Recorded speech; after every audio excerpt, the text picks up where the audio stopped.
And Vaishakh ഈ മൂവിയിൽ എനിക്ക് തോന്നുന്നത് ഏറ്റവും കൂടുതൽ കോമ്പിനേഷൻസ് ഉള്ളത് നിങ്ങൾ ആ 4 ബോയ്സിനും പിന്നെ വിശാഖ് ഏട്ടനുമാണ്. അപ്പൊ വിശാഖ് ഏട്ടന്റെ ആക്ടില് എപ്പോഴെങ്കിലും ഇങ്ങനെ എന്താ പിന്നെ അങ്ങനത്തെ ഒരുപാട് മൊമെന്റ്സ് വന്നിട്ടുണ്ട്. വാവ് ഫാക്ടർ അല്ലേ ഇത് ചുമ്മാ തമാശ ഇരിക്കട്ടെ. ഇത് ശരിക്കും ഇത് സ്ക്രിപ്റ്റ് കേൾക്കുമ്പോൾ തന്നെ ഞാൻ ഭയങ്കര എക്സൈറ്റഡ് ആയിരുന്നല്ലോ. അപ്പൊ എന്റെ ഏറ്റവും വലിയ എക്സൈറ്റ്മെന്റ് എന്ന് പറഞ്ഞാൽ ഈ ക്യാരക്ടർ ഇങ്ങനെയാണെന്ന് നമുക്കൊരു ബ്രീഫ് തന്നു. ഇതെങ്ങനെ ക്യാമറയുടെ മുമ്പിൽ പ്ലേ ചെയ്യാന്നുള്ളൊരു സാധനമുണ്ട്.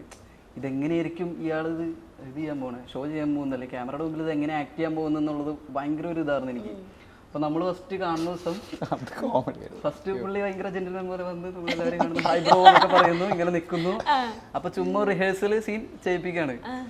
ഈ റിഹേഴ്സലിൽ ഇരുന്ന് ആക്ഷൻ പറഞ്ഞു ഇയാളാള് മാറി, ഇയാള് മറ്റേ മൃഗം.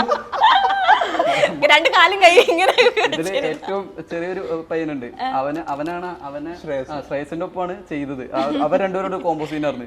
ഇവൻ ആദ്യമായിട്ടാ, ഇവൻ പേടിച്ച ഇയാള് വേറൊരാള്. അപ്പൊ എനിക്ക് മനസ്സിലായി എന്റെ അമ്മ ഇതിങ്ങനെയായിരിക്കും. പിന്നെ മേക്കപ്പും കൂടി കഴിഞ്ഞ് വന്നപ്പോ പുള്ളിയല്ല വേറൊരാള്. നമുക്ക് ഭയങ്കര ഇതായിരുന്നു. ചില സീനുകളൊക്കെ ചെയ്യുമ്പോൾ എനിക്ക് തോന്നിയത് എങ്ങനെ അതായത് ഈ മേക്കപ്പ് ചെയ്ത് നിൽക്കാന്ന് പറഞ്ഞാൽ തന്നെ ഭയങ്കര പാടാണ്. അത് ത്രൂ ഔട്ട് ഇങ്ങനെ രാവിലെ വന്നിട്ട് കുറേ നേരം മേക്കപ്പ് ചെയ്യുക, അതിങ്ങനെ കണ്ടിന്യൂ ചെയ്ത് രാത്രി വരെ ചെയ്യണം. ഇവിടെ പല്ലിലൊക്കെ മേക്കപ്പ് ഫുൾ ബോഡി ഫുള്ളായിട്ട് അതിനുള്ളതുണ്ട്. അപ്പം അങ്ങനെ കുറേ എഫേർട്സ് കൂടി നല്ല രീതിയിൽ എടുത്തിട്ടുണ്ട്. അതുപോലെ ചില ആക്ഷൻ സീക്വൻസും കാര്യങ്ങളൊക്കെ കാണുമ്പോൾ തോന്നും ഇതിനു വേണ്ടി നല്ലോണം പണിയെടുത്തിട്ടുണ്ട്. ഈ കൈയൊക്കെ ചില സമയത്ത് ഇങ്ങനെ ഓരോ മൂവ്മെന്റ് ഒക്കെ ഉണ്ട് പുള്ളിയുടെ. അതിനൊക്കെ വേണ്ടി കുറേ പണിയെടുത്തിട്ടുണ്ട്. അപ്പൊ അങ്ങനെ ഒരുപാട് ഭാവം തോന്നിയിട്ടുണ്ട്. വൈശാഖിന് ഇനി ഇങ്ങനത്തെ വിശാഖേട്ടൻ ചെയ്ത ക്യാരക്ടർ വൈശാഖ് ചെയ്യോ ഫ്യൂച്ചറിൽ? ആ ഒരു ചലഞ്ച് ഏറ്റെടുക്കോ? ഇപ്പൊ ഏറ്റെടുക്കില്ല, കാരണം ഞാൻ കൺവെന്റിൽ കണ്ടു. അപ്പൊ എന്തോരം കഷ്ടപ്പാടുണ്ട്, ഇനി ഞാൻ എന്തോരം വളരാനുണ്ടെന്ന് എനിക്കറിയാം ഇങ്ങനെ ഒരു ക്യാരക്ടർ പ്ലേ ചെയ്യണമെങ്കിൽ. ഇപ്പോഴത്തെ എന്റെ ഒരു ഇതില് കുറച്ച് പ്രണയം ഇപ്പൊ ഒരു ഇങ്ങനത്തെ പരിപാടി. പക്ഷെ സീരിയസ് ഇത്രയും ഇതുപോലത്തെ ഇങ്ങനത്തെ റോളൊന്നും ചെയ്യാൻ എന്നെ കൊണ്ട് ചിലപ്പോൾ പറ്റുന്നില്ല. പക്ഷെ കുറച്ചുകൂടി കഴിഞ്ഞ് ചെയ്യാൻ പറ്റില്ല എന്നില്ല. ഇപ്പോഴത്തെ സ്റ്റേജിൽ ചിലപ്പോൾ ഞാൻ ട്രൈ ചെയ്യില്ലായിരിക്കും. കാരണം ഇത് വലിയൊരു ഭാരമാണ്, ഇത് ഭയങ്കര വലിയൊരു സാധനമാണ്. ഇതിങ്ങനെ ഇത്രയും വലിയ ഇപ്പൊ വേറൊരു മൂവി ഇതുപോലത്തെ ഒരു റോൾ എനിക്ക് വന്നു കഴിഞ്ഞാൽ ഞാൻ ആദ്യം ചിന്തിക്കുക ഇതെന്നെ കൊണ്ട് എടുത്താൽ പൊങ്ങുമെന്നാണ്. ഇപ്പോഴത്തെ ഒരു ഇതില് ചിലപ്പോൾ കുറച്ച് ആളെയും ചിലപ്പോൾ പറ്റിയായിരിക്കും, ഞാൻ കുറച്ചുകൂടി ഡെവലപ്പ് ആവാണെങ്കിൽ ചിലപ്പോൾ എനിക്ക് പറ്റിയായിരിക്കും. പക്ഷെ ഇപ്പോഴത്തെ സ്റ്റേജിൽ ചിലപ്പോൾ ഞാൻ എടുത്ത് വെക്കില്ല.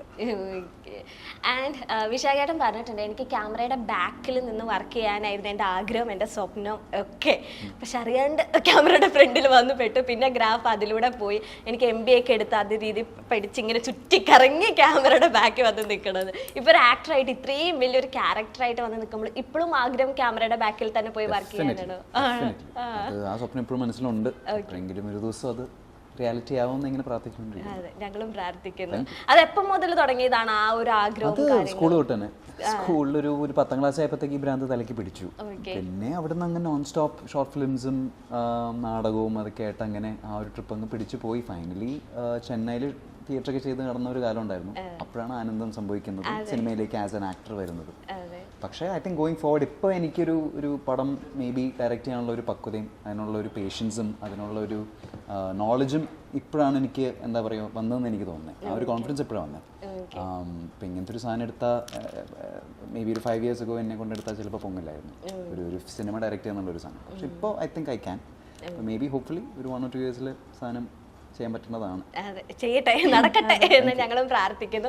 ആൻഡ് ഈ ഒരു മൂവിക്ക് വേണ്ടി പച്ചമാംസം ജസ്റ്റ് ഒന്ന് കഴിച്ചിട്ട് ഇങ്ങനെ മാറ്റി തുപ്പണ്ടി വന്നു. അതെങ്ങനെ എടുത്തു ആ ഒരു ഗട്ട്സ് കാര്യങ്ങളൊക്കെ? ആ പോലെ നമ്മൾ അതൊന്നും ആലോചിക്കുന്നില്ലല്ലോ. അപ്പോൾ നമുക്കത് ജസ്റ്റ് ഓക്കെ എന്താണ് മാംസമെങ്കിൽ മാംസം ഇട്ട് ഷോർട്ട് എടുക്കാന്നുള്ള ഒരു വൈബിലാണ് നമ്മൾ നിൽക്കുന്നത്. പിന്നെ ആ ഒരു അറപ്പൊന്നും അപ്പോൾ തോന്നില്ല. കാരണം അതിനേക്കാളും എന്താ പറയുക വലിയൊരു ഡിസ്കസ്റ്റിംഗ് ആയിട്ടുള്ള സിറ്റുവേഷനിലാണ് നമ്മളവിടെ നിൽക്കുന്നത്. ദേഹം മുഴുവനും ചെളിയും കുറേ ചോരയും കുറേ മറ്റേ അവിടെ ഇവിടെയൊക്കെ അഴുക്കും ഒക്കെ ആയിട്ട് നിൽക്കുമ്പോൾ പിന്നെ ഇതിന് ഒരു കഷ്ണം ബീഫ് വായി പോയെങ്കിൽ വലിയ പ്രശ്നമൊന്നുമില്ല.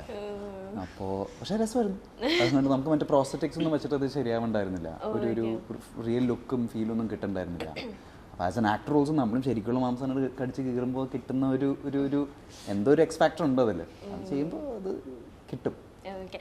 നമ്മളിപ്പോൾ ബോളിവുഡിലൊക്കെ ഇങ്ങനത്തെ ഹോളിവുഡിലൊക്കെ ഇങ്ങനത്തെ മൂവീസൊക്കെ നമ്മൾ കണ്ടിട്ടുണ്ട് അല്ലേ? ഇപ്പം എന്താ പറയുക, ഇപ്പം ഇത് നമ്മുടെ മലയാളി പ്രേക്ഷകർ എത്രത്തോളം അക്സെപ്റ്റ് ചെയ്യും ഇങ്ങനത്തെ ഒരു ജോണർ? അല്ലെങ്കിൽ ഇപ്പോൾ ഒരുപാട് ത്രില്ലർ മൂവീസ് ഇറങ്ങുന്നുണ്ട്, പല ടൈപ്പിലുള്ള പല ജോണേഴ്സിലുള്ള. അപ്പം ഇങ്ങനത്തെ ഒരു ക്യാരക്ടേഴ്സ് അല്ലെങ്കിൽ ഇങ്ങനത്തെ ഒരു ജോണറിലുള്ള ഒരു മൂവി ഇറങ്ങുമ്പോൾ എത്രത്തോളം മലയാളി ഓഡിയൻസ് ഇതിനെ അക്സെപ്റ്റ് ചെയ്യുന്നത്? അല്ല, അതറിയാനുള്ള എക്സൈറ്റ്മെന്റിലാണ് ഞങ്ങൾ ഇരിക്കുന്നത്. കാരണം ഇത് ഭയങ്കര പോളറൈസിങ് ആയിട്ടുള്ള ഒരു ഫിലിമായിരിക്കും. അതായത് ഓഡിയൻസിന് ഭയങ്കരമായിട്ട് ഉറപ്പായിട്ടും ഷോക്ക് ചെയ്യാൻ പോകുന്ന ഒരു ഫിലിമാണ്. ഈ ഒരു ജോണർ ഇപ്പോൾ ത്രില്ലർ എന്നും പറഞ്ഞാലും ഇതിലുള്ള അത്രയും വയലൻസും ഇതിലുള്ള അത്രയും എന്താ പറയുക ഗ്രാഫിക് ആയിട്ടുള്ള ഗോറി ആയിട്ടുള്ള സീക്വൻസസ്, മറ്റേ ഈ നേരത്തെ പറഞ്ഞ പോലെ മാംസവും മറ്റേ കാനിബിളിസവും അങ്ങനത്തെ സാധനങ്ങളൊക്കെ അത് സിനിമയിൽ നമ്മളിവിടെ മലയാളത്തിൽ ഉറപ്പായിട്ടും കണ്ടിട്ടില്ല.